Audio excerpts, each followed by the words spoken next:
Right then, Joshua Zirkzee is one of the latest names we linked with Manchester United and seemingly one of our top targets as a striker this summer. And he's actually been making a real name for himself the past season.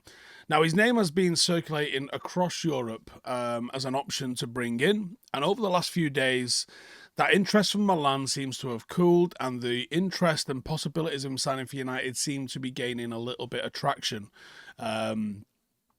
I think AC Milan wanted him as their number one signing, probably to lead the line and start every week. United, it felt like there's obviously going to be some competition or backup, but let's get into that. Now, United have been reportedly in contact with Bolognia over a £34 million release clause to bring Zirkzee to the club, and we're also in talks with his representatives, Kia Jarabchin, where the deal is meant to be progressing quite nicely. It's not clear how set on United that Zirkzee is. And like I said, there was a strong interest from Milan. At these stages of the window, sometimes you think it goes quiet on one. It went quiet because it was kind of done, and they were kind of just sounding out the other club to see what they've got. Actually, it's not really matching what we're getting here, and then they end up going there. See that quite often in transfer windows, so I wouldn't think this is set by any stretch of the imagination.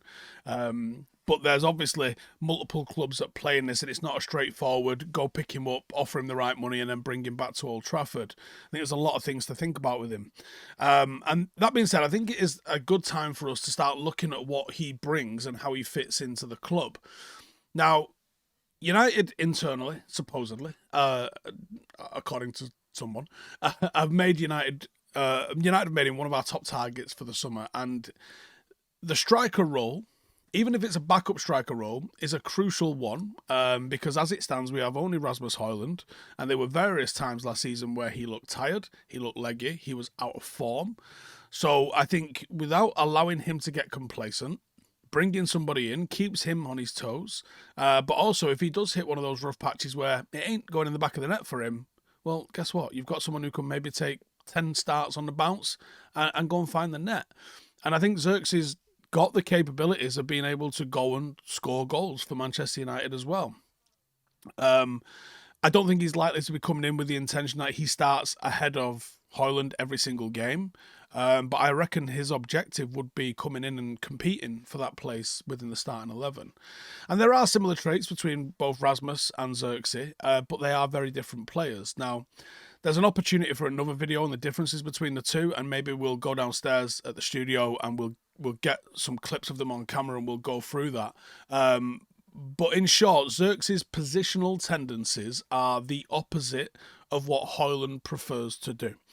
And I'll explain what that means. Now, while Højlund is determined to sort of charge in behind, Zirkzee tends to want to come to feet, come towards the ball.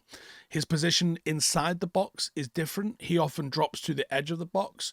So his double movement might be to push and then pull.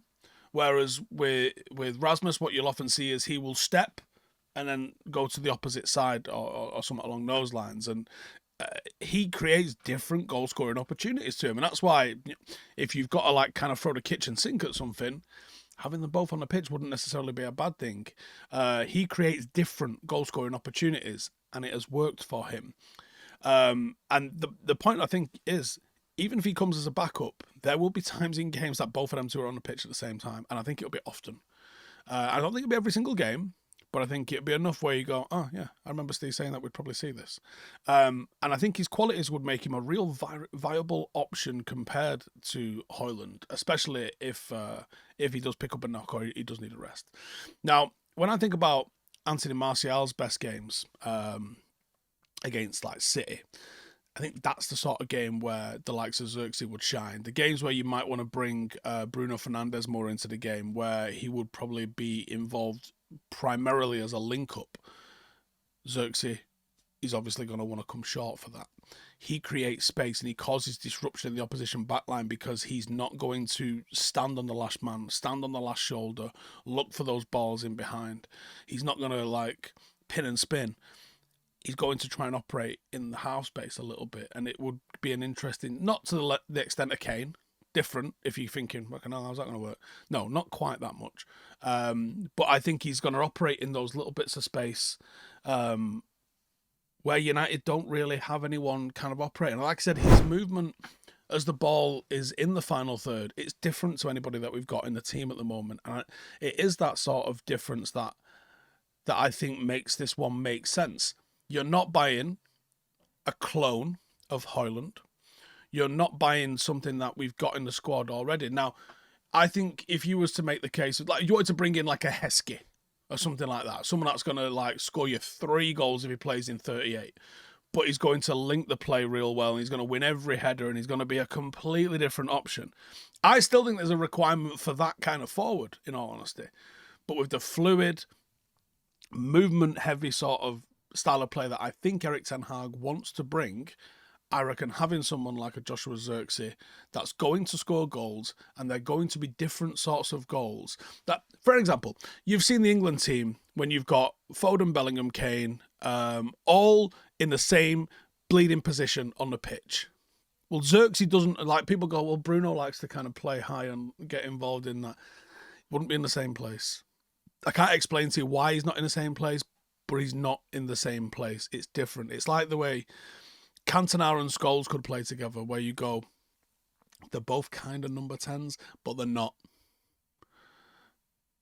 They're not in the same spaces. And I think Zirkzee and Bruno would look nice together. I think that would work real nice together. And they wouldn't crowd out Højlund, and they wouldn't crowd out each other in the way that you see in Bellingham, Foden and Kane, kind of all just drawn to that left half space kind of area. This lot wouldn't. And I think, especially with him not being the first choice, I see a real opportunity there for him to get in the mix in that area. But anyway, that's how I see it going. That's what I think Joshua Zirkzee could bring to the team. And if it's 34 million, he's absolutely worth 34 million. Now, if that's our entire budget and we've got to start shipping people out, it's going to be very interesting to see what we do to bring someone in that's going to start elevating those other positions, because I think a striker is needed, but it's not the desperation that we've got at the back. So if this is the first one over the line, I can only presume it's because there's complications in the other deals and not because it's our priority. But I want to know what you guys think. Let me know in the comments. Are you expecting him to come in and compete? Are you expecting him to come in and be a backup only? How many games do you think he would play? Is he the right player? Do you think having competition for Højlund is a good thing? I want to know all of those things. Tell me all of those things in the comments. I do value your guys' opinion. Don't always reply to them, but I do read them all. And I want to know what you guys are thinking in terms of this. 34 million to me seems like a real decent buy. The only thing I'm concerned about is Serie A doesn't necessarily translate as well as like La Liga does to the Premier League.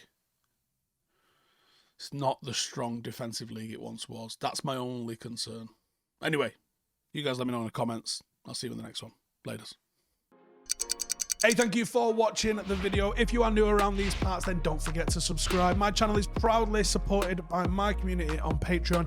If you'd like to get a little bit of extra content, a Discord group, meetups, five-a-side games, weekly podcasts, behind the scenes, and even an occasional bit of transfer news as and when I get it, then for the price of a pint, you can show your appreciation for the content that we make and get some goodies for doing so as well. Check the link in the description or click the button right here. You'll also find all of my socials here too if you want to follow me on any of those platforms.